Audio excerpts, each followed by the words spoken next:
Assalamualaikum warahmatullahi wabarakatuh.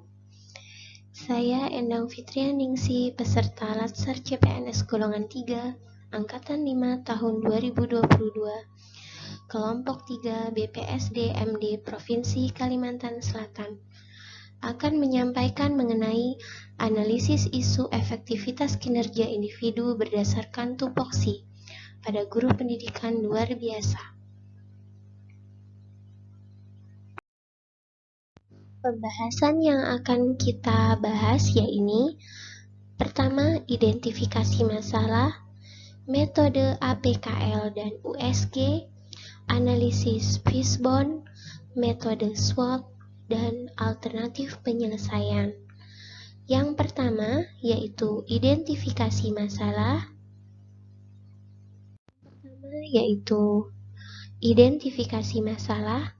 Identifikasi masalah yang saya temukan yaitu ada 3. Pertama, pelaksanaan proses belajar mengajar pembelajaran tematik selama kegiatan belajar dalam jaringan atau daring yang kurang efektif. 2. Pengumpulan tugas peserta didik secara daring kurang maksimal. 3. Pengukuran kemajuan hasil belajar peserta didik belum efektif.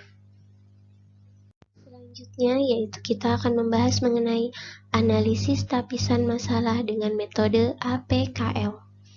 APKL yaitu A untuk aktual, P problematika, K kehalayakan, L layak. Yang pertama yaitu masalah pelaksanaan proses belajar mengajar pembelajaran tematik selama kegiatan belajar dalam jaringan atau daring yang kurang efektif. Aktual mendapat poin yaitu 5, problematika 5, kehalayak 5, dan layak 5. Jadi jumlahnya ada 20.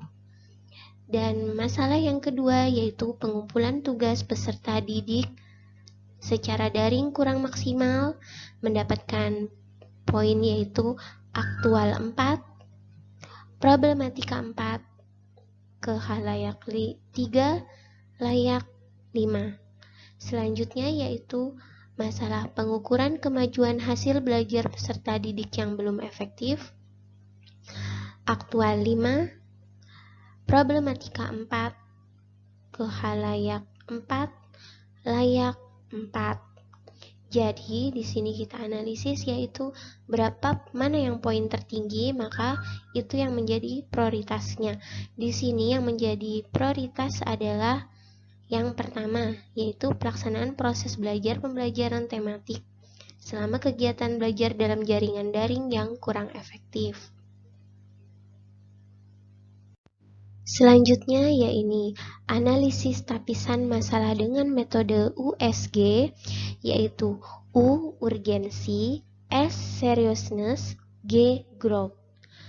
Yang pertama yaitu untuk isu yang pertama mendapatkan poin total 15, isu kedua 11, dan isu ketiga 13. Jadi di sini tetap yang prioritas yaitu yang pertama, yaitu pelaksanaan proses belajar mengajar pembelajaran tematik selama kegiatan belajar dalam jaringan atau daring yang kurang efektif.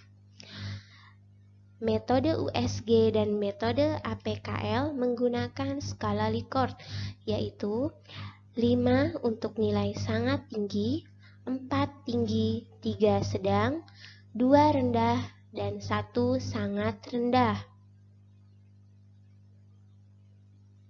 Selanjutnya yakni analisis fishbone.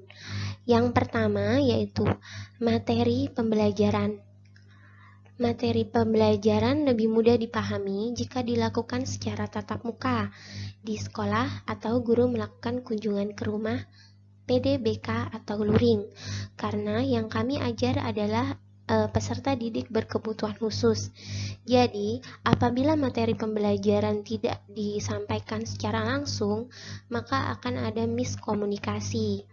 Sedangkan untuk yang kedua yaitu media pembelajaran, komunikasi media online, chat, WA, dengan PDBK tidak maksimal karena kebanyakan PDBK tidak memiliki HP, jadi menggunakan HP orang tua. Sehingga kita terkadang menunggu orang tua selesai menggunakan HP tersebut, maka baru peserta didik dapat mengakses pembelajaran. Selanjutnya, masih banyak orang tua dari PDBK yang tidak bisa mengakses HP Android dan ada juga yang tidak memilikinya. Serta kami di sini terkendala jaringan.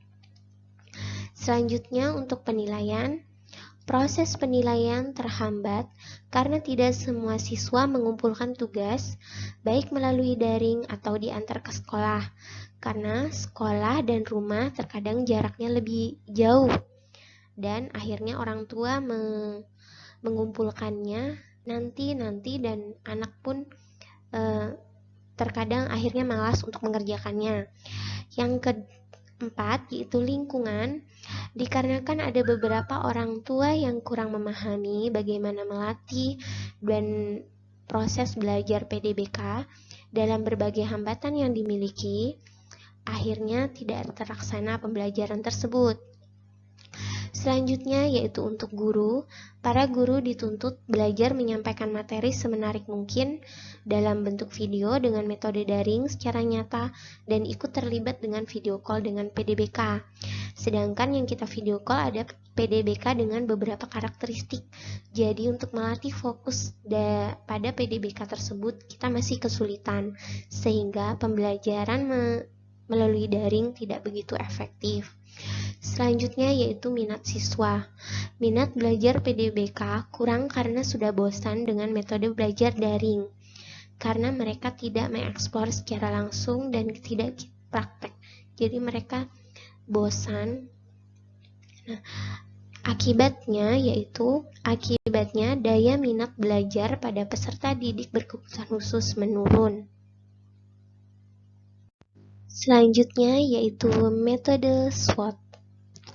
Strength, adanya semangat guru untuk mempelajari media pembelajaran baru, kemudian tersedianya sarana prasarana yang menunjang pembelajaran jarak jauh di sekolah. Weakness, kesulitan dalam mengontrol siswa dalam masa pembelajaran jarak jauh, serta kurangnya bimbingan secara langsung terhadap peserta didik berkebutuhan khusus. Selanjutnya, opportunity, diperbolehkannya pembelajaran tatap muka meskipun dalam waktu terbatas. Threat, penurunan pencapaian hasil belajar hingga ancaman putus sekolah. Karena tidak terlaksananya pembelajaran yang efektif, karena pembelajaran jarak jauh terhambat banyak masalah, akhirnya banyak siswa yang putus sekolah. Selanjutnya yaitu alternatif penyelesaian masalah. Pertama isu, selanjutnya pelaksanaan. Isu yaitu kita ambil penyebabnya apa, terus pelaksanaan.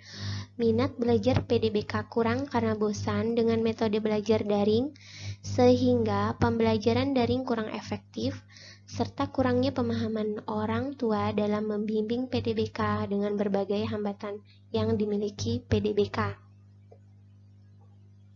Selanjutnya yakni alternatif penyelesaian. Di sini ada alternatif penyelesaian ada 3. Yang pertama, melaksanakan pembelajaran kombinasi daring dan luring. Untuk tahapan setiap alternatif, yang pertama, membagi jam pertemuan bagi PDBK dengan pembelajaran individual. Kedua, menentukan jadwal kunjungan ke rumah atau luring. Hasil yang diharapkan, materi dapat disampaikan dengan baik dan siswa dapat memahami materi. Pelaksana, guru, PDBK, serta orang tua. Alternatif penyelesaian yang kedua, menjalin komunikasi aktif antara wali kelas, guru, pengajar, dan orang tua PDBK.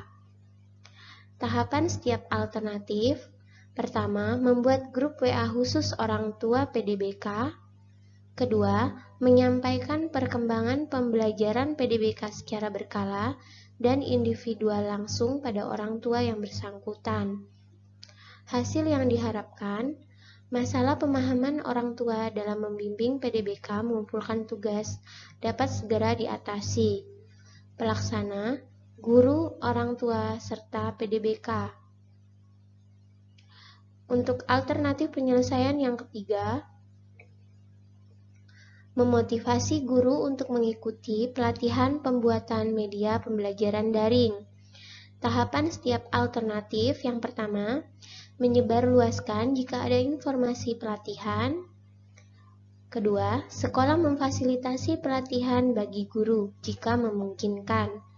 Hasil yang diharapkan dapat meningkatkan kemampuan guru dalam membuat media pembelajaran daring dan mengembangkan kompetensi guru. Pelaksana, guru, serta pejabat sekolah. Simpulan, setiap masalah yang kita hadapi dapat kita analisis penyebab dan menyelesaikannya dalam rangka untuk mencari penyelesaiannya, serta meningkatkan kualitas pelayanan. Demikian yang saya sampaikan. Terima kasih. Sukses selalu untuk kita semua. Dan ilmu pengetahuan adalah kehidupan pikiran. Wassalamualaikum warahmatullahi wabarakatuh.